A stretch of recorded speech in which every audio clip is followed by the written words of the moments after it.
Welcome back to our deep dive. Today we're exploring some truly profound wisdom from Rumi. Yes, specifically from his masterpiece, the Masnavi, Book 1, a foundational text in Sufism.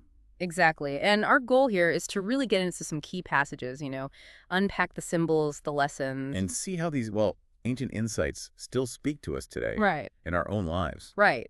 It's about finding that inner clarity Rumi points towards. So let's dive in. It's interesting how he starts. Rumi often sort of flips expectations immediately. He's not focused on, say, grand gestures from us. That really struck me too, this opening line. He made the two worlds, everything you see, but still what used to him is property. It just changes the whole dynamic. It absolutely does. It establishes God's complete self-sufficiency. It says, look, the Creator doesn't need anything material from creation. So our usual ideas about, giving things to gain favor, Rumi says that's not the point. Precisely. The value isn't in the external offering, but in the internal transformation. It's a huge shift from a kind of transactional view of faith. Okay, so if it's not about external stuff, where does he guide our focus? Right towards our inner world. He gives us very clear instruction. So guard your hearts from every evil thought when near him, so to shame you won't be brought. Guard your hearts. That feels very direct, almost like a warning. Well, maybe less a warning and more about the nature of divine awareness. Why guard thoughts? Because, as Rumi puts it with this incredible image, Ah, you mean the one about the milk. yes, he can detect your thoughts and inner soul, like hair which floats on milk inside your bowl.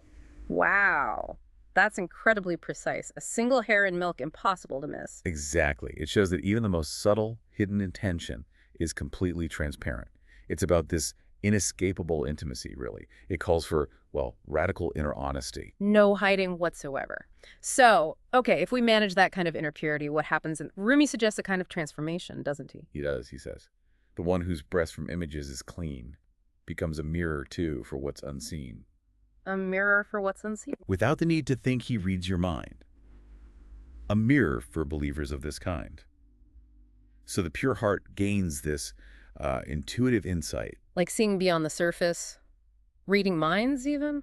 Perhaps not literally reading like in fiction, but more like perceiving the truth of a situation or a person intuitively.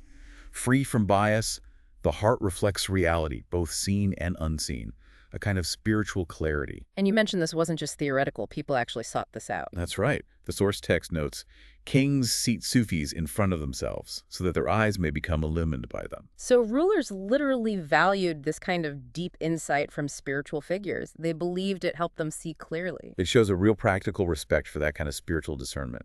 It wasn't just abstract poetry. It was seen as a source of wisdom. Okay, there's another metaphor Rumi uses for this discerning soul, isn't there? Something about gold. Ah, yes, the touchstone. A very powerful image, he says. His soul's the touchstone for the coins we hold. So he sees what's a heart and what's false gold. A touchstone, used to test if gold is real. Exactly. So the purified soul acts like a spiritual touchstone. It can instinctively tell the difference between authenticity and, false gold. Between certainty and doubt, as he puts it. Yes, who's filled with certainty and who with doubt. It's about discerning truth and sincerity, which, in our world today is quite a skill, sensing the real substance beneath appearances.